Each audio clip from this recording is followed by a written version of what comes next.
Start. नमस्कार, मैं रजनी सेठिया, सहायक प्राध्यापक अर्थशास्त्र, शासकीय लाहिड़ी स्नातकोत्तर महाविद्यालय चेलगिरी, जिला कोरिया, छत्तीसगढ़। इस वीडियो व्याख्यान में आपका हार्दिक स्वागत करती हूँ। मैं आज एमए अर्थशास्त्र सेकेंड सेमेस्टर प्रथम प्रश्न पत्र इकाई 5 के अंतर्गत एरो का असंभाव्यता प्रमेय को पढ़ाऊंगी। प्रोफेसर एरो ने स्पष्ट किया है कि सामान्यतः सामूहिक निर्णयन प्रणाली सामाजिक आर्थिक कल्याण को बढ़ाने में सहायक नहीं होती है। उनके अनुसार जनमत के आधार पर सामाजिक कल्याण फलन का निर्माण करना संभव नहीं है। जनमत का नियम विरोधाभास को जन्म देता है। प्रोफेसर एरो ने सामाजिक कल्याण चुनाव में स्पष्ट किया है कि यदि व्यक्तियों को 2 या 2 से अधिक विकल्पों में चुनाव करना पड़े तो क्रमसूचक अधिमानों के आधार पर समाज कल्याण फलन के निर्माण करना संभव नहीं है। इससे परस्पर विरोधी परिणाम प्राप्त होते हैं।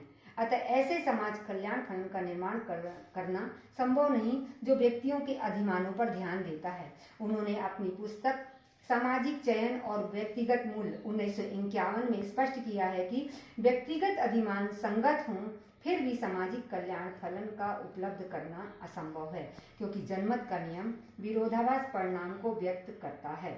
प्रोफेसर एरो ने व्यक्तियों के अधिमानों को व्यक्त करने के लिए कम से कम 5 कसौटियां दी हैं, जिनका सामाजिक चुनावों में पूरा किया जाना जरूरी है। ये कसौटियां इस प्रकार हैं। नंबर 1, सामूहिक विवेकशीलता। नंबर 1, सामूहिक विवेकशीलता। सभी संभव विकल्प सामाजिक चुनाव से व्युत्पन्न होने चाहिए जो आगे विवेकशीलता की पर आधारित हों। एक सामाजिक चुनाव करने के लिए नियम को समाज के सभी संभव विकल्पों की क्रमबद्धता से उत्पन्न किया जा सकता है। इस क्रमबद्धता को 2 शर्तें पूरी करनी चाहिए। नंबर 1 संगति और नंबर 2 सकर्मकता। संगति का संबंध इस आवश्यकता से है कि व्यक्तियों के अधिमान पूरी तरह परिभाषित होते हैं, अर्थात प्रत्येक विकल्प दूसरे प्रत्येक के संबंध में श्रेणीबद्ध किया जा सकता है। दूसरी शर्त यह है कि सामाजिक चुनाव में सकर्मकता की शर्त पूरी होनी चाहिए। यदि एक व्यक्ति y की अपेक्षा x को और z की अपेक्षा y को प्राथमिकता देता है तो वह z की अपेक्षा x को प्राथमिकता दे। नंबर 2, व्यक्तिगत अधिमानों की अनुक्रियाशीलता। सामाजिक चुनावों का व्यक्तिगत अधिमानों से सीधा संबंध होना चाहिए। इसका संबंध है कि जिस दिशा में व्यक्तिगत चुनाव परिवर्तित होते हैं उसी दिशा में सामाजिक चुनाव परिवर्तित हों। नंबर 3, न आरोपण। रीति रिवाजों अथवा समाज के बाहर से सामाजिक चुनावों का आरोपण नहीं होना चाहिए, वे व्यक्तिगत अधिमानों से व्युत्पन्न हों। नंबर 4, गैर डिक्टेटराना। सामाजिक चुनाव डिक्टेटराना नहीं होना चाहिए, वे समाज के भीतर किसी एक व्यक्ति के द्वारा आरोपित न किए जाएं। असंबद्ध विकल्पों से स्वतंत्रता। सामाजिक चुनावों का असंबद्ध विकल्पों से स्वतंत्र होना जरूरी है। दूसरे शब्दों में यह कहा जा सकता है कि यदि किसी एक विकल्प का बहिष्कार कर दिया जाए तो अन्य विकल्पों के श्रेणीकरण पर इसका कोई प्रभाव नहीं पड़ेगा।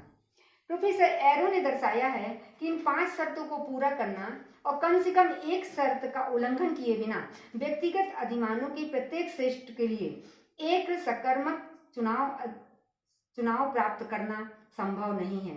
दूसरे शब्दों में कहा जा सकता है कि सामाजिक चुनाव असंगत अथवा अप्रजातांत्रिक है, क्योंकि कोई भी मतदान प्रणाली इन 5 शर्तों को पूरा नहीं होने देती है। इसे एरो का असंभवता प्रमेय कहा जाता है। एरो के असंभवता प्रमेय को उदाहरण के द्वारा स्पष्ट किया जा सकता है। मान लीजिए कि समाज में 3 व्यक्ति हैं A, B, C। समाज में चयन की 3 वैकल्पिक स्थितियां हैं X, Y, Z। मत देते समय प्रथम चुनाव को 3 अंक, द्वितीय चुनाव को 2 अंक और तृतीय चुनाव को 1 अंक देते हैं। व्यक्तियों का मतदान का ढंग तालिका में प्रदर्शित है। तालिका से स्पष्ट है कि प्रत्येक व्यक्ति संगत अधिमान को देता है। तालिका में A व्यक्ति y की अपेक्षा x को और जेड की अपेक्षा वाई को अधिमान देता है, अतः जेड की अपेक्षा एक्स को प्राथमिकता देता है। बी व्यक्ति जेड की अपेक्षा वाई को और एक्स की अपेक्षा जेड को, इसलिए एक्स की अपेक्षा वाई को प्राथमिकता देता है। सी व्यक्ति एक्स की अपेक्षा जेड को और वाई की अपेक्षा एक्स को, इसलिए वाई की अपेक्षा जेड को प्राथमिकता देता है। प्रत्येक व्यक्ति के अधिमान संगत हैं, परंतु बहुमत मतदान को असकर्मक ढांचे से व्यक्त करता है। ए तथा सी व्यक्ति वाई की अपेक्षा एक्स को, ए तथा बी व्यक्ति जेड की अपेक्षा वाई को, बी तथा सी व्यक्ति एक्स की अपेक्षा जेड को प्राथमिकता देते हैं। अधिकांश व्यक्ति बहुमत वाई की अपेक्षा एक्स को और जेड की अपेक्षा वाई को अधिमान देते हैं, किंतु बहुसंख्यक एक्स की अपेक्षा जेड को अधिमान देते हैं। इस प्रकार बहुसंख्यक व्यक्ति जो जेड को भी प्राथमिकता देते हैं, तो बहुमत का नियम विरोधाभास को व्यक्त करता है और बहुमत निर्माण करने वाले व्यक्तियों के नियमों में असंगति रखता है। जबकि संगति की शर्त यह है कि यदि वाई की अपेक्षा जेड को और जेड की अपेक्षा वाई को प्राथमिकता दी जाती है, तो जेड की अपेक्षा एक्स को प्राथमिकता दे। ये है एरो का असंभवता प्रमेय। इसी सिद्धांत को यदि रेखा चित्र के द्वारा प्रकट किया जाता है तो एक बहुनोकदार रेखा चित्र प्राप्त होता है, जिससे किसी की विशेष अधिमान स्पष्ट नहीं होता है।